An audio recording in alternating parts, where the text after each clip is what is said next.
dengan Qadariyah, kelompok ya, bernama kelompok Qadariyah yang menganggap bahwasanya la qadar, tidak ada yang namanya takdir itu. Ini adalah akidah mereka yang diada-adakan oleh mereka sendiri, di mana mereka berkeyakinan bahwa la qadar, tidak ada yang namanya takdir, sehingga mereka mengatakan bahwa manusia ketika berbuat, merekalah yang menciptakan perbuatannya sendiri. Allah tidak tahu apa yang akan dilakukan oleh seseorang kecuali setelah orang tersebut melakukan sesuatu itu. Allah tidak tahu apa yang terjadi kecuali setelah sesuatu itu terjadi. Karena itu mereka mengatakan la qadar, tidak ada yang namanya takdir. Dan tentu ini adalah akidah, kepercayaan atau keyakinan yang menyimpang dari keyakinan Ahlus Sunnati wal Jamaah. Adapun bid'atul irja', yaitu bid'ah yang dibawakan dan dimunculkan oleh orang-orang Murji'ah, ialah bid'ah yang diyakini oleh mereka. Keyakinan mereka apa? Keyakinan mereka adalah bahwasanya yang namanya al-iman, yang namanya keimanan itu la yazidu wa la yanqus, tidak bertambah dan tidak berkurang. Apapun bentuk maksiat yang dilakukan oleh seseorang, kata mereka, imannya tidak berkurang sama sekali. Sehingga maksiat itu tidak akan membahayakan keimanan seseorang, apapun bentuk maksiatnya. Itu adalah akidah yang dibawakan oleh orang-orang Murji'ah. Kemudian bid'atut tasyayyu', bid'ah yang dibawa dan dimunculkan oleh orang-orang Syiah dalam akidah mereka, yaitu di mana mereka berkeyakinan bahwasanya Ahlul Bait, keluarga Rasulullah sallallahu alaihi wasallam, adalah orang-orang yang memiliki kedudukan yang jauh di atas yang lainnya, dan yang paling tinggi kedudukannya di situ adalah Ali bin Abi Thalib radhiyallahu taala anhu. Mereka mengagung-agungkan Ahlul Bait, keluarga Nabi sallallahu alaihi wasallam, dan termasuk di antaranya yang paling mereka agungkan adalah Ali bin Abi Thalib dan keturunannya dari Fatimah binti Rasulullah sallallahu alaihi wasallam, seperti Husain. Diagung-agungkan, dipuji-puji secara berlebihan, bahkan sampai ada di antara mereka yang mengangkat derajat keluarga Rasulullah sallallahu alaihi wasallam ini di atas yang semestinya, melampaui batas, sehingga ada yang mengatakan bahwa mereka kedudukannya sama seperti kedudukan para nabi. Mereka kedudukannya bahkan ada yang sampai mentuhankan, menyifati mereka seperti sebagian sifat yang dimiliki oleh Allah Subhanahu wa taala, sama persis.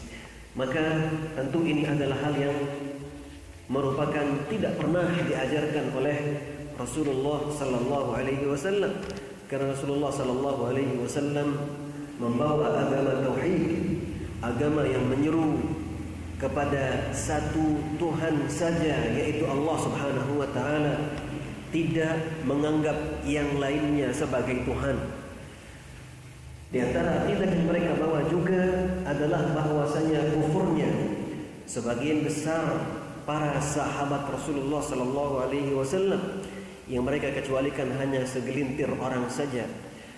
Adapun selebihnya mereka anggap semuanya kafir, keluar dari Islam, terutama al-khalifatul ula, al-khalifatul awal wa tsani, khalifah yang pertama dan kedua, yaitu Abu Bakar dan Umar radhiyallahu anhuma. Maka ini adalah hal yang tidak pernah diajarkan oleh Rasulullah sallallahu alaihi wasallam. Orang-orang Syiah ya, di tingkatan tertentu mereka menjadikan caci makian mereka terhadap Abu Bakar dan Umar sebagai ladang untuk beribadah kepada Allah. Menjadikan hal-hal seperti ini sebagai ladang ibadah adalah hal yang tidak pernah diajarkan oleh Rasulullah sallallahu alaihi wasallam. Maka berarti itu adalah perkara baru dalam Islam yang diadakan oleh orang-orang Syiah yang telah sampai pada derajat tertentu. Karena orang Syiah meskipun namanya Syiah tapi mereka tidak satu level.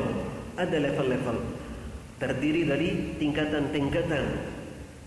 Ada yang ringan itu adalah mereka hanya mengutamakan atau lebih memuliakan, lebih mengatakan bahwasanya Ahlul Bait, keluarga Rasulullah sallallahu alaihi wasallam itu lebih mulia daripada yang lainnya, dan tidak sampai mengkafirkan sahabat-sahabat yang lainnya.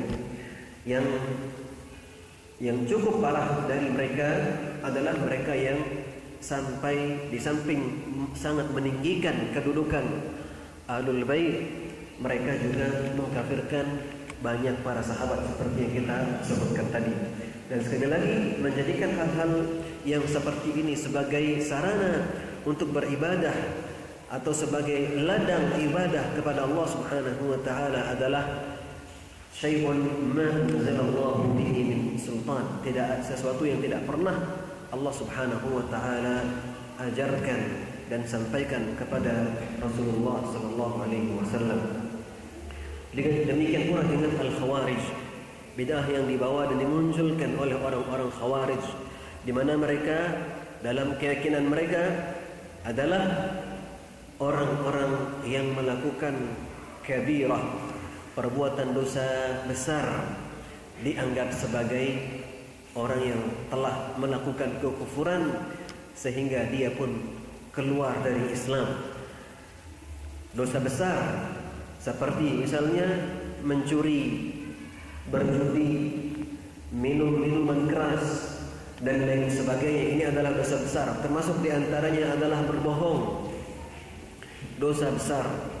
Kata mereka, orang yang melakukan dosa besar keluar dari Islam. Pernyataan semacam ini adalah bid'ah, sesuatu yang baru dalam agama Islam, tidak pernah Rasulullah sallallahu alaihi wasallam ajarkan. Yang diajarkan oleh Rasulullah sallallahu alaihi wasallam adalah bahwasanya iman memiliki rukun yang 6, sehingga artinya apabila seseorang mengingkari satu saja di antara rukun iman tersebut, berarti dialah yang kufur. Adapun seseorang yang melakukan dosa besar namun dia tetap sebenarnya meyakini bahwa apa yang dilakukan itu adalah sesuatu yang haram, ia tidak mengatakan bahwa perbuatan tersebut halal, ia bahkan mengatakan bahwa ini adalah sesuatu yang haram, seperti yang Allah Subhanahu wa taala katakan, seperti yang Rasulullah katakan, tetapi ghalabat alaihi syahwatu, ghalaba alaihi hawa nafsunya telah mengalahkannya sehingga ia pun terjerumus ke dalamnya. Orang yang seperti ini tidak dianggap kafir dalam aqidah Ahlussunnah wal Jamaah sebagaimana diajarkan oleh Rasulullah sallallahu alaihi wasallam. Maka orang yang berkeyakinan seperti yang diyakini oleh Al-Khawarij, maka berarti ia adalah orang yang telah meyakini dan mempercayai sesuatu yang diada-adakan di dalam Islam. Nah, kata beliau bahwasanya bid'ah-bid'ah yang dimunculkan oleh mereka dalam golongan-golongan tadi golongan Qadariyah, golongan Murji'ah, golongan Syiah, golongan Khawarij, semuanya ini adalah bid'ah-bid'ah yang pertama-tama muncul dalam Islam. Demikian pula setelah itu muncul lagi bid'ah lain yang dibawakan oleh suatu golongan yang disebut dengan Al-Haruriyah. Al-Haruriyah ini fikrahnya, keyakinannya mirip dengan fikrah dan keyakinan yang dibawakan oleh Syiah, yang dibawakan oleh Khawarij, yaitu di mana orang-orang yang melakukan dosa besar dianggap sebagai orang yang telah berbuat kekafiran, sehingga ia pun keluar dari Islam.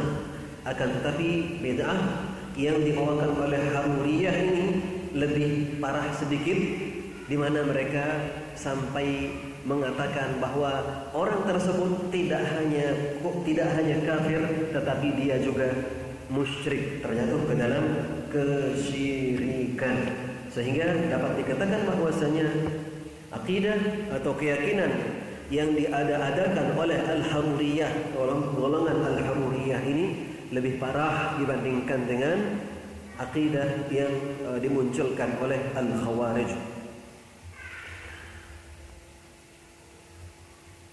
Kemudian beliau menjelaskan selanjutnya,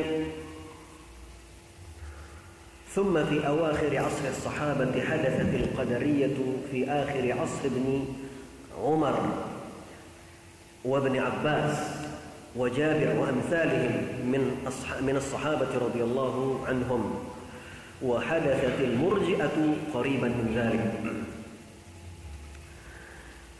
Beliau mengatakan bahwasanya Al-Qadariyah itu makin muncul di akhir zaman Ibnu Umar, Ibnu Abbas, Jabir dan lain sebagainya. Di samping itu, yaitu tak berapa lama setelah itu muncul satu firqah, satu golongan lagi yang membawa pemikiran bid'ah lain yang disebut dengan firqah Murji'ah. Firqah Murji'ah yang tadi sudah kita sebutkan fikrahnya, pemikirannya seperti apa, yaitu bahwasanya yang namanya iman itu tidak bertambah dan tidak berkurang. Apapun maksiat yang dilakukan oleh seseorang, imannya tetap stabil, tidak berkurang. Sehingga ada yang menyimpulkan bahwasanya keimanan Fir'aun sama dengan keimanan Nabi sallallahu alaihi wasallam, dan tentu ini adalah ma anzalallahu biha min sultan. Tidak pernah Allah Subhanahu wa taala sebutkan hal yang semacam ini. Tidak mungkin kita menyamakan antara Fir'aun dengan Nabi sallallahu alaihi wasallam. Jangankan menyamakannya dengan Nabi, menyamakan Fir'aun dengan seorang mukmin biasa saja itu tidak bisa, karena Fir'aun sudah mengkultuskan dirinya dan menyatakan dirinya sebagai Rabb, sebagai Tuhan yang tertinggi. Maka tidak mungkin ia sama dengan Nabi sallallahu alaihi wasallam. Selanjutnya beliau mengatakan, wa amal jahmiyatu fa innama hadatsu fi awakhir 'asr at-tabi'in ba'da mauti Umar ibn Abdul Aziz. Adapun Jahmiyah, suatu golongan, suatu firqah yang disebut dengan Jahmiyah, itu kata beliau muncul di akhir-akhir zaman tabi'in setelah meninggalnya Umar ibn Abdul Aziz. Setelah meninggalnya Raja Umar ibn Abdul Aziz. Dan disebutkan bahwasanya Umar ibn Abdul Aziz telah menyampaikan kepada mereka kebenaran dan memperingatkan kesalahan mereka, sebelum ia meninggal dunia, dan seterusnya. Beliau di sini menyebutkan secara ringkas ya bid'ah-bid'ah yang awal-awal dahulu bermunculan di tubuh kaum muslimin. Beliau mengatakan setelah menyebutkan itu semua bahwasanya hadhil bid'ah zaharat fil qarn ats-tsani was sahabatu mawjudun. Bid'ah-bid'ah tersebut muncul di abad yang kedua, dan pada saat itu sebagian para sahabat masih ada yang hidup.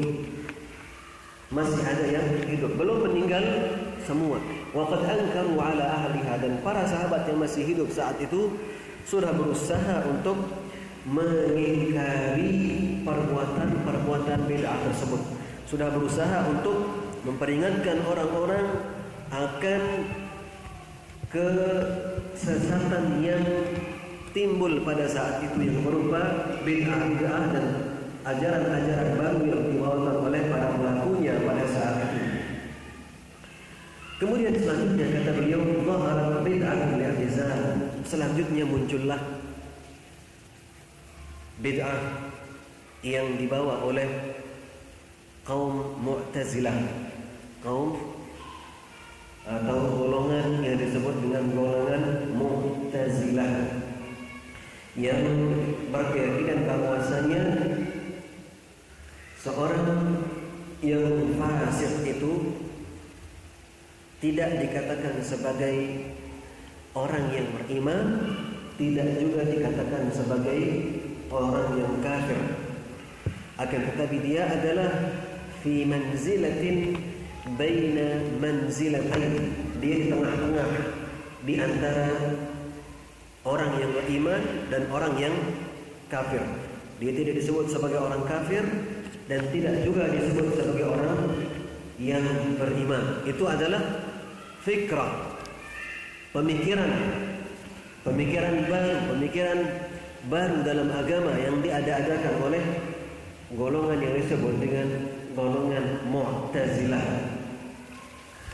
Dan seterusnya kata beliau bahwasanya fitnah,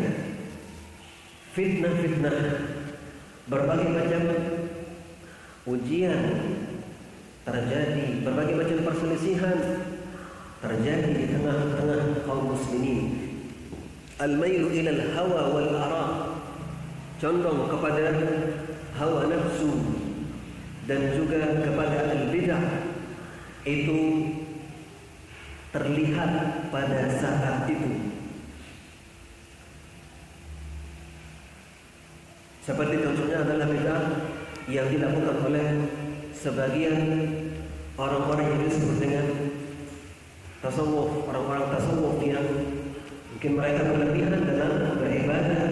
Wa bid'atul bina'i 'ala al-qubur, mulai bermunculan yang namanya membangun bangunan di atas kubur. Dan itu semuanya terjadi ba'dal qurunil mufaddalah, setelah berlalunya al-qurunul mufaddalah, yaitu abad yang mulia yang disebutkan oleh Rasulullah sallallahu alaihi wasallam dalam sabdanya, khairukum qarni thumma alladhina yalunahum thumma alladhina yalunahum. Sebaik-baik kalian adalah orang yang hidup di abadku, kemudian setelahnya. Sehingga kata beliau terakhir bahwa hakada kullama ta'akhkhara al-waqtu zadatil bid'ah wa tanawwa'at. Demikianlah kata beliau bahwasanya semakin belakang ya, semakin jauh zaman kita dari zaman Rasulullah sallallahu alaihi wasallam itu zadatil bid'ah wa tanawwa'at. Semakin banyak macam dan model bid'ah. Semakin banyak macam dan model perkara-perkara baru yang diadakan dalam agama ini. Ini adalah hal yang berkaitan dengan waktu kapan munculnya bid'ah ini. Jadi kesimpulannya adalah bahwasanya bid'ah itu mulai sebenarnya bermunculan dari sejak zaman Khulafaur Rasyidin, di akhir-akhir zaman Khulafaur Rasyidin, dan terus bertambah seiring dengan berjalannya waktu. Terus semakin ada orang yang berinovasi, kalau boleh dikatakan ya, berinovasi dalam membuat satu model ibadah atau dalam menggagas satu pikiran, satu fikrah, suatu pemikiran yang dikaitkan dengan pemikiran Islam. Semakin lama semakin banyak macam dan model perkara-perkara baru tersebut. Ini berkaitan dengan waktu kapan munculnya bid'ah tersebut. Kemudian ada pun poin yang kedua, artinya subpokok yang kedua dalam masalah ini adalah makan zuhuril bid'ah, tempat di mana munculnya bid'ah ini. Di manakah bid'ah ini? Di manakah perkara-perkara baru yang diada-adakan dalam Islam kemudian digunakan untuk beribadah dalam Islam? Di manakah hal-hal tersebut mulai bermunculan? Kata beliau bahwasanya tempat bermunculannya bid'ah ini itu di banyak tempat. Di banyak tempat. Beliau dalam hal ini pun juga menukilkan penjelasan yang disebutkan oleh Syekhul Islam Ibnu Taimiyah rahimahullahu taala. Beliau mengatakan bahwa fa innal amsar al-kibar allati sakanaha ashab Rasulillah sallallahu alaihi wasallam wa kharaja minha al-ilm wal ulama khamsatun al-haraman wal iraqan wal syam. Kata beliau bahwa negeri-negeri atau daerah-daerah besar yang dihuni oleh sahabat-sahabat Rasulullah sallallahu alaihi wasallam, yang dari negeri-negeri ini atau dari daerah-daerah inilah bermunculan ilmu dan para ulama. Daerah-daerah ini ada 5. Yang pertama disebut dengan Al-Haraman, dua daerah haram, yaitu Makkah dan Madinah. Ini dianggap satu oleh beliau. Ini sudah dua Al-Haraman, yaitu Makkah dan Madinah. 2 kota haram atau 2 daerah haram, yaitu Makkah dan Madinah. Kemudian wal Iraqan, 2 Iraq, istilah bahasa Arab ini. Iraqan, 2 Iraq. Maksudnya di sini adalah daerah Kufah dan daerah Basrah yang ada di Irak. Dalam bahasa Arab ada yang seperti itu. Jadi satu kata itu bisa mengandung mencakup 2 maksud, 2 makna. Mungkin dalam bahasa Indonesia ada juga, wallahu a'lam. Dalam bahasa Arab misalnya, kalau kita bilang aswad, itu artinya hitam. Kalau kita bilang aswad, itu artinya hitam. Ya, satu hitam, itu aswad yang pernah belajar bahasa Arab. Tapi kalau kita bilang aswadan, 2 hitam, dalam bahasa Arab itu bukan maksudnya semua 2 yang hitam atau semua hitam yang jumlahnya 2, bukan. Tapi ada makna tertentu yang dimaksud, yaitu dalam hal ini adalah al-aswadan, yaitu at-tamr wal ma', kurma dan air. Kurma dan air. Kalau kita pernah mendengar atau pernah mendapatkan kata-kata Umaran, 2 Umar, Umaran, 2 Umar, itu maksudnya bukan Umarnya yang 2, tetapi Abu Bakar dan Omar. Itu maksudnya.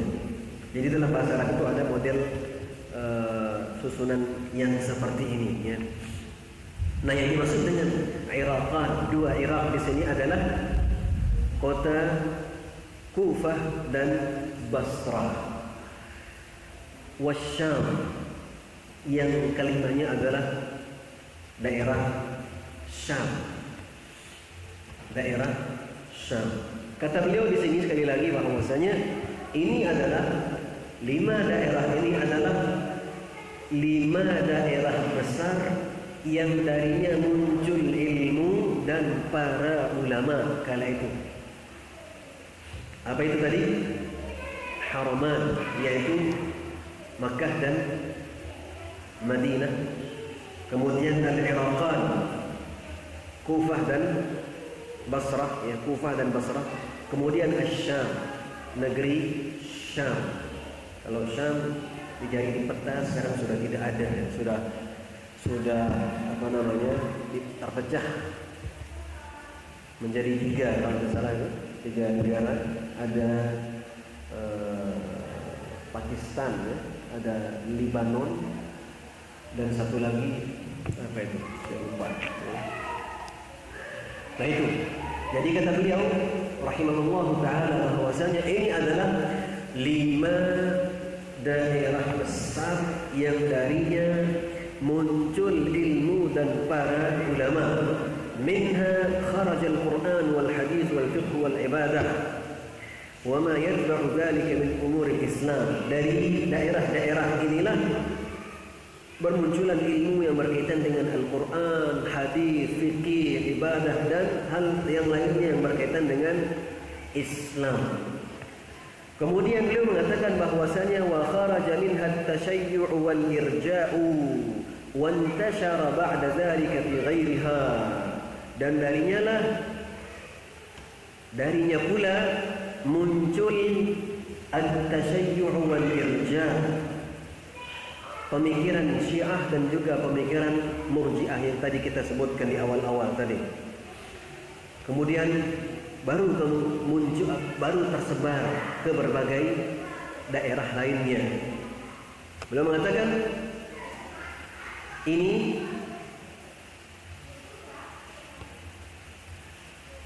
bid'ah-bid'ah atau perkara-perkara baru dalam agama yang dimunculkan oleh orang-orang atau sebagian orang pada saat itu muncul dari negeri-negeri atau daerah-daerah besar tadi kita sebutkan, kecuali kata beliau, kecuali Al-Madinatul Munawwarah, kecuali Madinah kata beliau.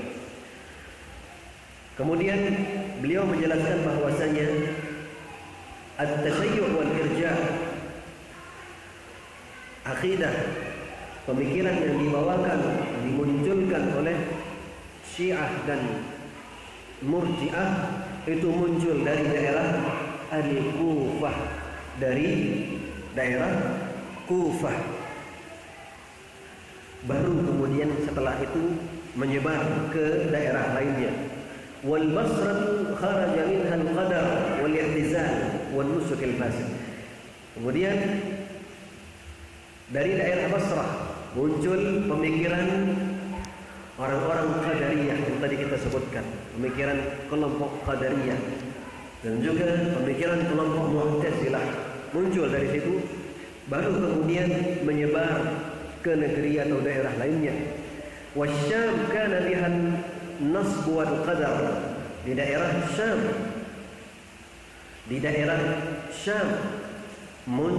dari daerah Syam yang muncul juga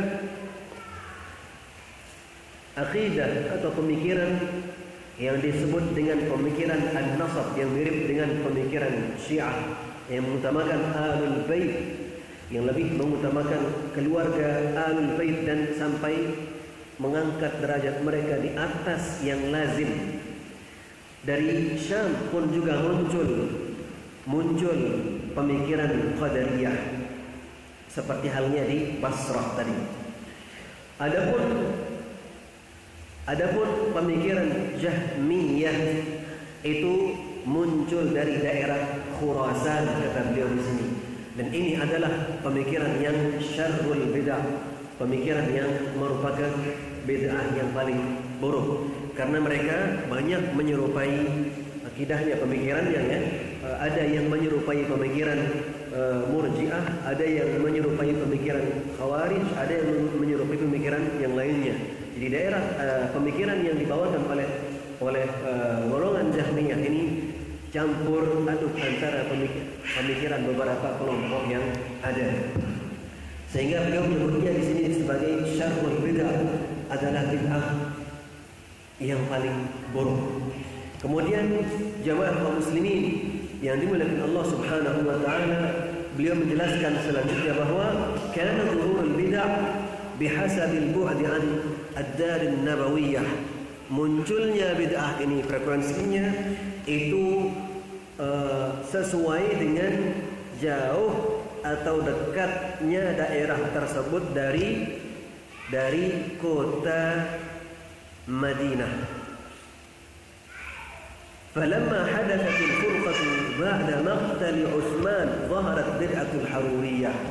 Nah, ketika perselisihan dan perpecahan terjadi di tengah kaum muslimin pada zaman Utsman bin Affan,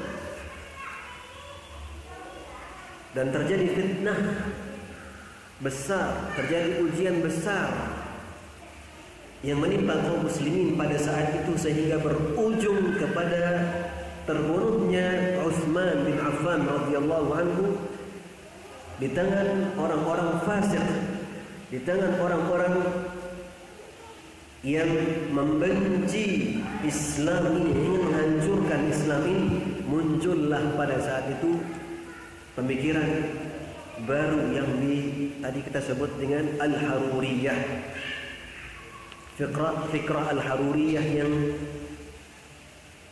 pemikirannya mirip dengan pemikiran Khawarij, bahkan lebih parah daripada pemikiran Khawarij seperti yang kita sebutkan tadi.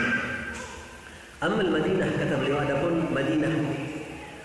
Madinah fakanat salimatan min zuhuri hadhihi al-bid'ah.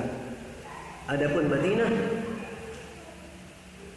ini adalah tempat yang tidak dikenai oleh atau tidak muncul darinya bid'ah-bid'ah yang semacam tadi kita sebutkan.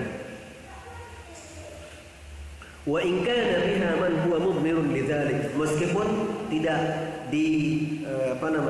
tidak menutup kemungkinan adanya orang-orang yang menyembunyikan pemikiran-pemikiran yang bermunculan di luar kota Madinah yang kita sebutkan tadi. Akan tetapi orang yang seperti ini hidupnya di Madinah muhanan mazmuman, terhina karena tidak ada yang menzahirkan, tidak ada yang memunculkan, tidak ada yang menampakkan pemikiran yang semacam ini di tengah kota Madinah. Orang yang berpemikiran seperti ini bila ada, maka hidupnya adalah muhanan mazmuman, terhina.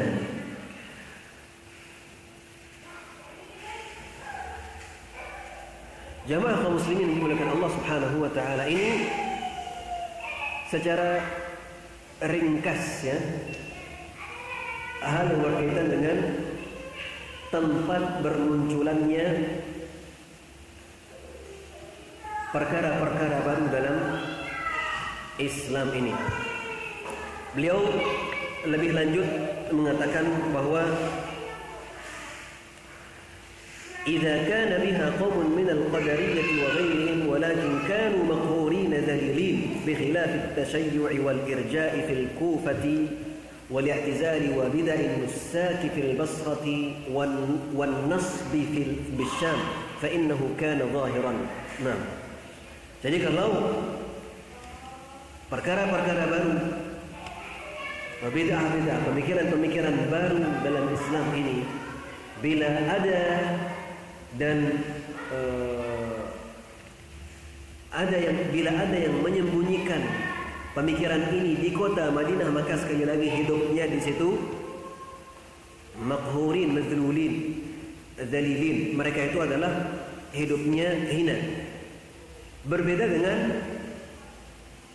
mereka yang menzahirkan, menampakkan, memunculkan pemikiran Syiah dan juga Murji'ah di daerah Kufah. Demikian pula pemikiran Mu'tazilah dan Nusat di daerah Basrah. Demikian pula dengan pemikiran An-Nasab di daerah Syam. Ini pemikiran-pemikiran yang sudah ditampakkan jelas, tidak lagi sembunyi-sembunyi. Mereka memunculkannya dan menampakkannya, sehingga mereka eksis di situ. Mereka eksis di situ, seolah mereka tidak hina. Hidup di tempat itu tidak seperti kehidupan orang-orang yang berpemikiran seperti itu di daerah Madinah. Karena itu ada hadis yang diriwayatkan oleh Al-Imam Ahmad rahimahullahu ta'ala, yang menyebutkan intinya bahwasanya Nabi sallallahu alaihi wasallam menjelaskan bahwa Ad-Dajjal itu tidak akan masuk ke dalam kota Madinah. Dajjal tidak akan mampu untuk masuk ke kota Madinah. Walam yazalil ilmu wal iman zahiran ila zamani ashabi Malik. Ilmu dan keimanan senantiasa ada, zahir, nampak sampai zamannya Imam Malik. Penjelasan dari Syekhul Islam Ibn Taimiyah rahimahullahu ta'ala.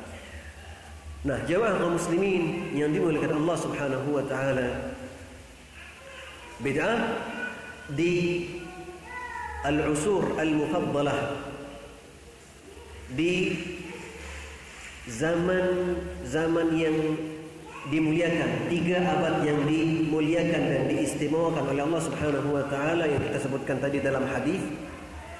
Di zaman tersebut lam yakun fiha bil madinati an-nabawiyyah bid'atun zahiratun al-battah. Tidak ada bid'ah yang nampak di daerah Madinah. Wala kharaja minha bid'atun fi usuluddin al-battah. Tidak ada muncul bid'ah dalam masalah akidah sama sekali di daerah Madinah di 3 kurun di 3 abad yang diistimewakan oleh Allah Subhanahu wa taala yang kita sebutkan dalam hadis tadi. Dan ini sekali lagi berbeda dengan negeri-negeri lainnya yang tadi kita sebutkan seperti daerah Kufah, Basrah dan juga negeri Syam.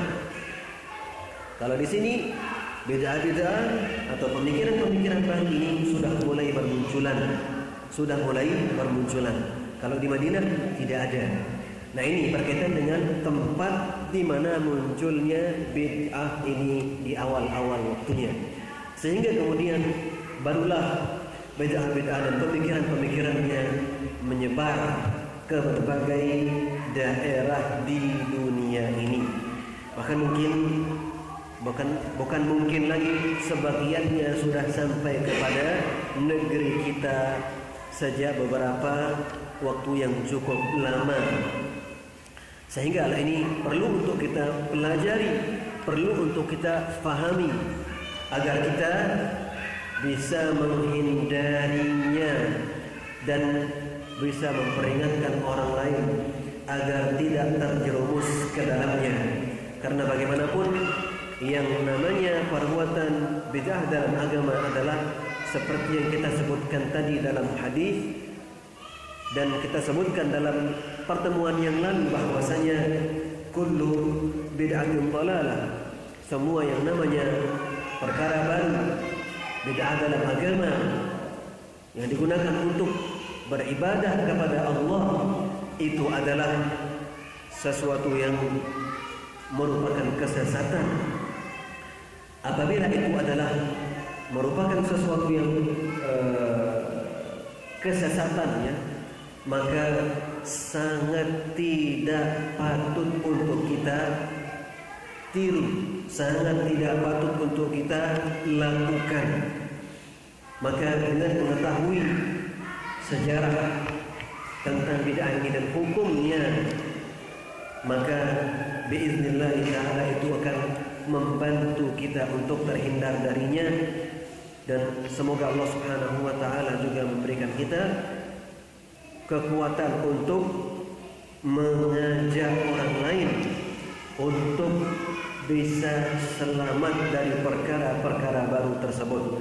Semoga Allah Subhanahu wa ta'ala menjadikan kita sebagai hamba-hamba Allah Subhanahu wa ta'ala yang istiqamah di atas garis yang telah dititi oleh Rasulullah sallallahu alaihi wasallam dalam menjalankan ibadah dan menjalankan agama Islam ini.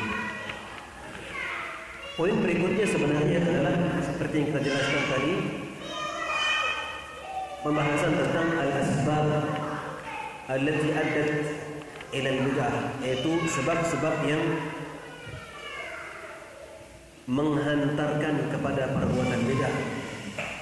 Ini poin kedua dari pembahasan ini, namun karena waktu yang tidak memungkinkan, maka insya Allah akan kita bahas pada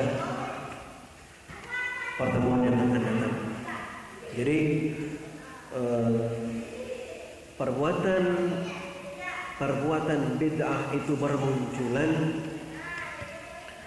tentu ada sebabnya. Tidak muncul begitu saja, ya.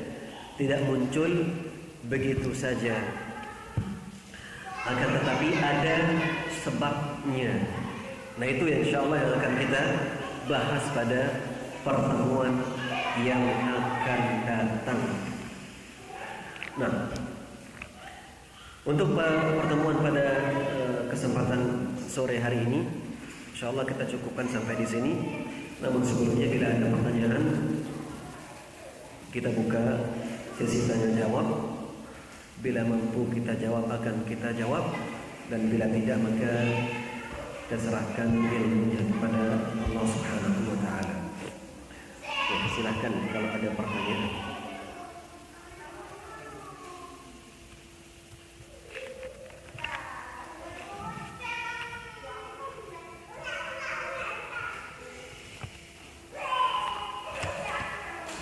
Tidak ada, ya?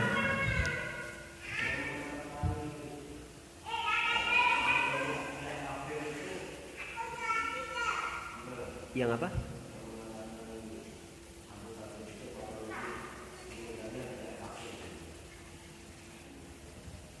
Yang mengatakan paman Nabi yang bernama Abu Talib, yang mengatakan beliau meninggal dunia tidak dalam keadaan kafir.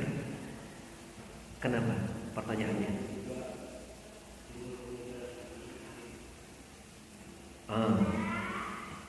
Nah, jamaah kaum muslimin yang dimiliki Allah Subhanahu wa ta'ala, apakah itu, sekali lagi, pemikiran yang mengatakan bahwasanya Abu Talib, paman Nabi sallallahu alaihi wasallam yang banyak membantu Nabi sallallahu alaihi wasallam dalam menyebarkan Islam, meninggal dunia tidak dalam keadaan kafir? Pemikiran semacam ini apakah sama dengan pemikiran Syiah? Itu pertanyaannya. Jamaah kaum muslimin dimiliki Allah Subhanahu wa ta'ala,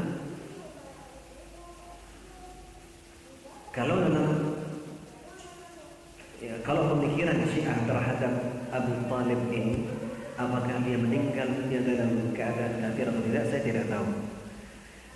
Yang saya tahu dari pemikiran Syiah itu yang gula, yang sudah level tinggi gitu ya, itu adalah mengkafirkan sebagian besar para sahabat dan mengangkat derajat Ali dan Ahlul Bait, keluarga Nabi, terutama yang dari keturunan Ali, yang dari Fatimah, ya,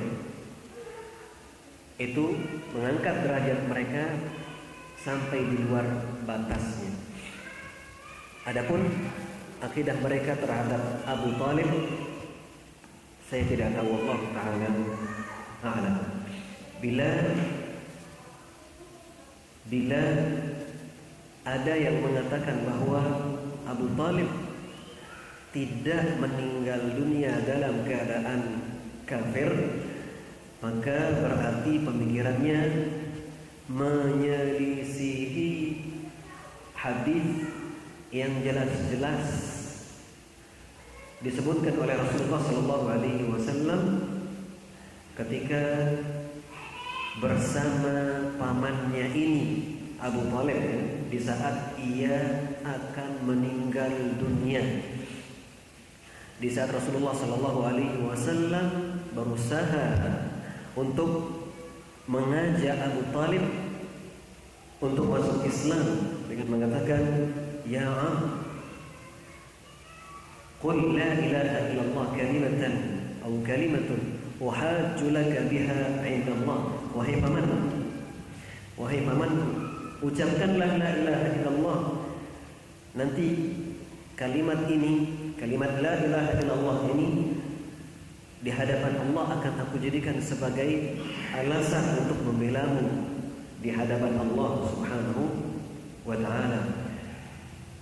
Ketika itu Abu Talib terlihat hendak mengucapkan la ilaha illallah, namun karena di situ ada Abu Jahal dan yang lainnya yang mengatakan, "Atarghabu an millati abaina aw kama qala?" Apakah engkau benci? Masa engkau benci kepada agama nenek moyang kita? Akhirnya Abu Talib mengatakan, "Ala millati abaina aw kama qala." Sudah saya berada di atas agama nenek moyang saja. Kemudian tidak ada setelah itu Abu Talib mengucapkan la ilaha illallah, tidak ada. Dia meninggal setelah menyatakan pernyataannya tersebut. Sehingga dari situ dapat disimpulkan bahwa ia meninggal dalam keadaan belum masuk Islam.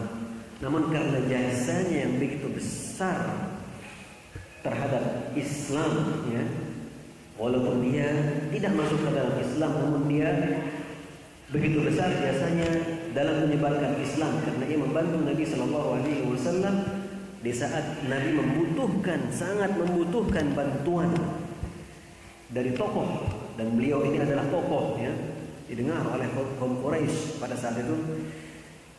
Abu Talib muncul ada di samping Nabi SAW. Karena jasanya begitu besar, kata Nabi SAW, Abu Talib ini diringankan siksaannya di neraka. Ia mendapatkan siksaan yang ringan. Namun seringan-ringannya siksaan dalam neraka itu seperti apa sih? Kata Nabi SAW, jamur,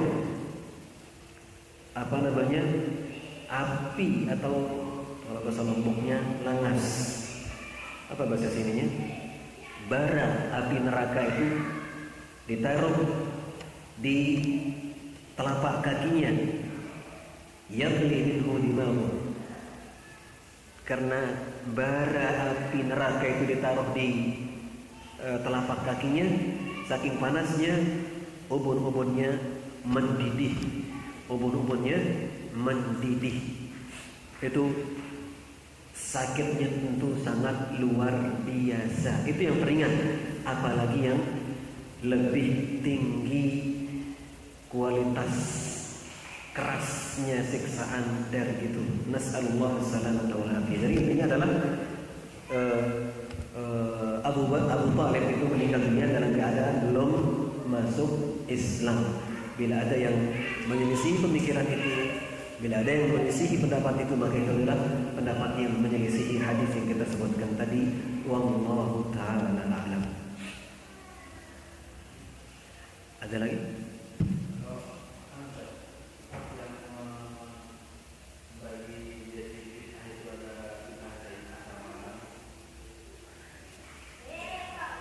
membagi bid'ah sayyi'ah dan membagi bid'ah menjadi bid'ah sayyi'ah dan bid'ah hasanah. Kenapa itu pertanyaannya?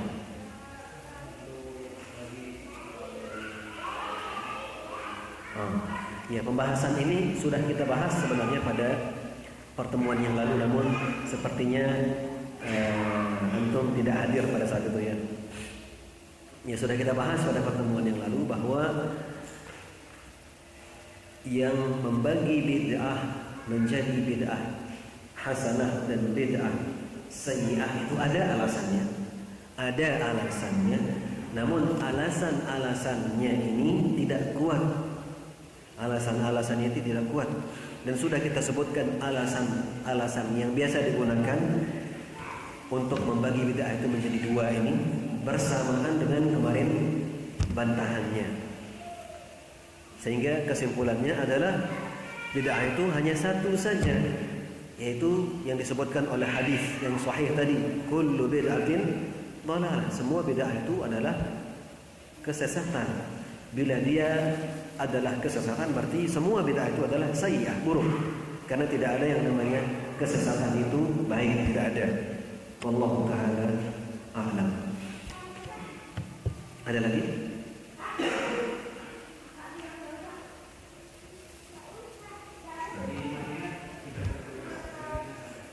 Sampai saat ini. Kalau sampai saat ini tidak. Yang kita bicarakan tadi adalah dulu di awal-awal, di saat 5 daerah ini dikenal sebagai daerah ilmu lah gitu ya, yang terselamatkan dari pemikiran bid'ah, pemikiran kelompok-kelompok yang tadi kita sebutkan, itu adalah Madinah Munawwarah. Namun setelah berlalunya al-qurunul mufaddalah, setelah berlalunya zaman 3 abad yang diistimewakan oleh Allah Subhanahu wa taala, itu sudah tidak menjamin lagi. Sehingga saat ini pun tidak menjamin terselamatkannya kota Madinah dari pemikiran-pemikiran semacam tadi. Walaupun mungkin sebagiannya menyembunyikan pemikiran tersebut dalam dirinya, tapi pemikirannya itu ada. Wallahu ta'ala. Ada lagi sebelum kita tutup? Ya, kalau tidak ada, kita cukupkan sampai di sini insyaallah. Semoga apa yang kita sampaikan di sini ada manfaatnya untuk kita semua, dan semoga ilmu yang kita dapatkan adalah ilmu yang diberkahi oleh Allah Subhanahu wa taala. Demikian apa yang benar dari Allah silahkan diambil, dan bila ada kesalahan maka itu adalah munculnya dari saya dan dari syaitan, silahkan dibuang sejauh-jauhnya dan jangan diambil. Kita tutup dengan kafaratul majlis. Subhanallahumma wa bihamdika asyhadu an la ilaha illa anta astaghfiruka wa atubu ilaik. Wa sallallahu ala nabiyyina Muhammadin wa ala alihi wa sahbihi wa sallam. Wassalamu alaikum warahmatullahi wabarakatuh.